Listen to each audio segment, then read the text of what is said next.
Hey guys, and welcome to an absolutely barking mad game. I'm Rubber Duck War, and today I'm going to be bringing the forces of the Wood Elves up against Sladex of Clan XMT and his mighty Beastmen forces as we attempt to get to the root of our dispute and take each other down as much as possible. And I've branched out in recent times to playing a bit of Wood Elves, a little bit back again, a little bit getting into the swing of things once more, and we're doing some pretty crazy tactics. Likewise is our opponent, so let's delve into this. And I'm going to have to pause this battle because, as you can see, we literally start scrapping immediately. We have vanguarded on top of each other, and it's going to be some pretty wild stuff. So we have a load of dryads as well as treekin dotted all the way throughout, and as you can see, my treekin are actually gold chevroned. I wanted to keep with the full tree themed build where possible, and that would mean I had a bucket ton of money left over. In the central core, we have the Firebark Elders, Regiment of Renowned treekin, who are fighting alongside a Branch Wraith, kind of Earthblood and Scroll of Shielding, a mighty tree man, and Durfu himself, the big papa of the forest, coming in with Sword of Dave, Flock of Doom, and Pan's Impenetrable Pelt. He can certainly do some decent work, and just look how badass he is. He's a model from game 1, and he still holds up really well as being one of the best looking models. We have some more Dryads and Treekin dotted all the way along. It looks like we have the Wraiths of the Frozen Heart as well. Regiment of Renown, mighty Dryads. The Treekin, of course, are gold chevroned up, so looking a little bit extra and flashy. Luckily for me, we have landed directly on top of a Ungor Raider battle line, which goes all the way along. Is that 6 Ungor Raiders? 1, 2, 3, 4, 5 Raiders, which is quite a hefty amount. We also have a load of Ungor Spearheads just dotted through the main battle line. On the far flank, we do have a load of Centaurs, 1, 2, 3, and 4 Centaurs, as well as a couple of thrown axes, but only 2, one of which is the Grog Hooves of Wolves Run, and they're going to be a pivotal unit here in taking down all the mighty tree folk. We have Chaos Warhounds with Poison as well to help back them up, and where is the Liege Lord? Looks like they're hiding in the forests. We do indeed have a Morga the Shadowgave. In an attempt to not get sniped, it looks like he's come down with the rather tanky Morga, coming in with all his Chaos Spawn summons. We also have a Brave Shaman of Death with Spirit Leech and Fate of Buna, just in case I come with any of those nasty cavalry, such as the Lost Silver Knights. We don't really care about them today, if no sirree. We're kind of the full-on swag battle line, and we're going to be jumping headlong into the enemy as quickly as possible, looking to rip apart the Ungor Raiders as quickly as possible. Dryads charging in as well, but they are getting a little bit overwhelmed. There's so many thrown axes coming their way, and the Centaurs, I think the army just burst forward, and the Centaurs like, we don't know what to do, and they're going to have to turn around and try and do some pretty big rear attacks on us. So, on the left-hand side, we are doing some damage, but also starting to lose. In the center as well, we don't have too much of a presence. On the right-hand flank, however, we are absolutely dominating. Big old gouts of blood and earth being dragged up there by a big swing from Durfu's sword as he then stamps on a poor little Ungor. Oh no! He literally picks him up and crunches him. Centaurs are being thrown into the mist to try to deal with Durfu. However, we're going to counter-punch with a big overcast Flock of Doom, and then we're going to stack that as well with a Sword of Dave, which does do even more damage. Just massive damage here to this core, trying to rip the power away from the Beastmen forces. Very interesting game so far. The Treekin are holding up, and my opponent doesn't really have too much to deal with them. Ungor Raiders are fleeing in all different directions, but that's kind of good news for my opponent as it gets them out of the danger zone. Dryads are now going to have to be in hot pursuit there. The Treekin start to surround the Brave Shaman. They will eventually deal with it, though it will take them some considerable time, and our reinforcements have started to flood in the form of the Wraiths of the Frozen Heart and the Treekin, shutting down the Ungor Raiders, who are trying to pepper down Durfu at the moment. We do cast an Overcast Pan's Impenetrable Pelt, giving all of my troops in this radius that glorious physical resistance, and melee defense means we should be able to crush the Centaur presence rather quickly, and now Treekin are just being used to drive away the Grog Hooves. Yes, we're going to be taken down and take considerable damage here, but if I can force my opponent back, it stops him targeting Durfu, who's the main punch of my build. We have one Chaos Spawn Summon down on this flank, looking to try to protect the Brave Shaman and get them free of these pesky Treekin, who are doing some decent work. Ungor Raiders as well are being swarmed. Wraiths of the Frozen Heart do eat a big fat Fate of Buna. Not good news for them, but they are now trying to drive in at the Ungor Raiders. My opponent attempted to protect this range core at all costs, realizing it's the only way he can drag down the mighty warrior Durfu. So we are feasting upon the skulls of the Ungor Raiders. The Centaurs continue to cycle charge where possible, but the tree man simply laughs at them as blood is watering the ground, making him only more powerful. We actually managed to break this section of the battlefield and start pushing into the deep. Balance power is actually slightly against us, but I think that's just Beastmen being Beastmen.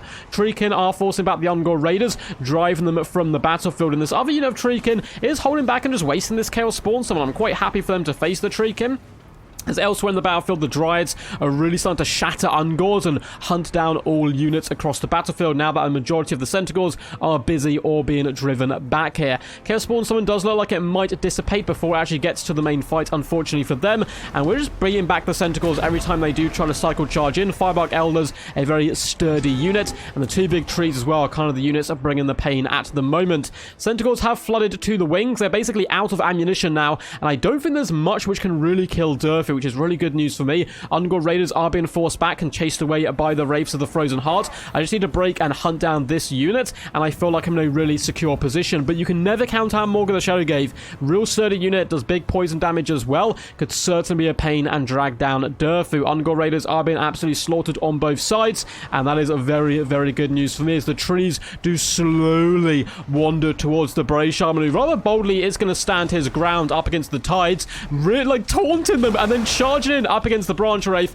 Not going to go too well for that Brave Shaman, unfortunately. Centaurs have used up all their ammunition. The Ungor Raiders are being chased away. There's quite a few units which could rally and come back into the main fray. You can see they're trying to rear attack the Firebark Elders, but the Firebarks simply go nowhere. Hold the line. The Brave Shaman as well is starting to get decapitated, and for the first time in the battle, the balance of power is actually starting to go in my favor. The Centaurs, oh, there's a big nasty swing, and it looks like that is where my opponent decides to throw in the tower. I still think the Beastmen have a little bit of fight left in them, lots of rallying units, but I had a lot of angry trees left, and there wasn't much AP left on the battlefield. So quite a small game today, but well played to Slaydex.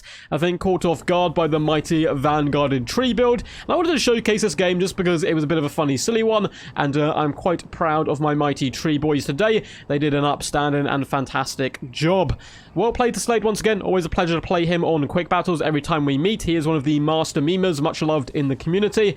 And yeah, it was a good fun game all round. I'll delve into the damage dealt and damage value of all these units in just a second. But before we get there, hope you guys enjoyed this one. If so, leave a thumbs up, leave a comment and subscribe. Also, there's a bucket ton of links down below in the description to my Patreon, to my Discord, to my Twitch stream. Basically links to absolutely everything. In Discord, it is where you can submit replays to the channel to get them live cast, and a load of other awesome stuff as well. Get involved in live streams and just chill out with a load of cool people. We've got over like 800 members in there now. It's kind of cool. So for the mighty Durfu, 98 kills, not bad whatsoever, 1.3k damage value. Doesn't seem like absolutely absurd, but he was basically untouched, and he had a lot more juicy targets that he could have brought his mighty Sword of Dave to.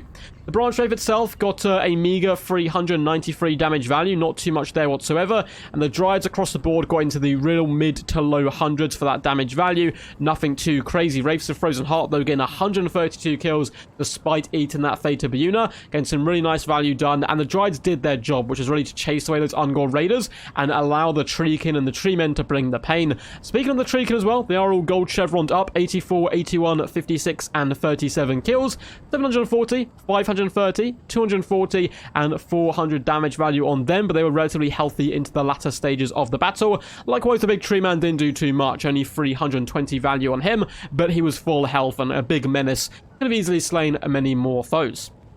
As for the Beastmen forces, it was coming up against probably expecting a much more serious and competitive Wood Elf build, because it has a lot of answers to a lot of what the Wood Elves tend to bring. A load of Ungor Raiders, which are just cheap, cheerful archers, can tear through the light armor of the Wood Elves, or if there is one or two, nasty big trees, such as Durfu, who can sometimes be picked, you just focus fire him down.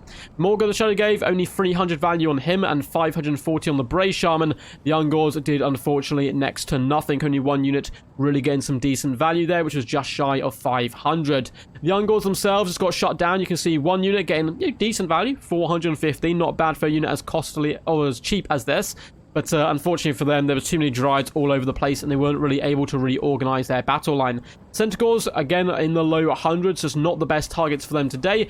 The Throne Axes were really going to be the crucial key, but unfortunately they used up a lot of ammunition on the Treekin and the Dryads, and they weren't able to then bring their pain to Durfu, though the Grog Hooves of Wolf's Run, a standout for the Beastmen today with 1,000 damage value.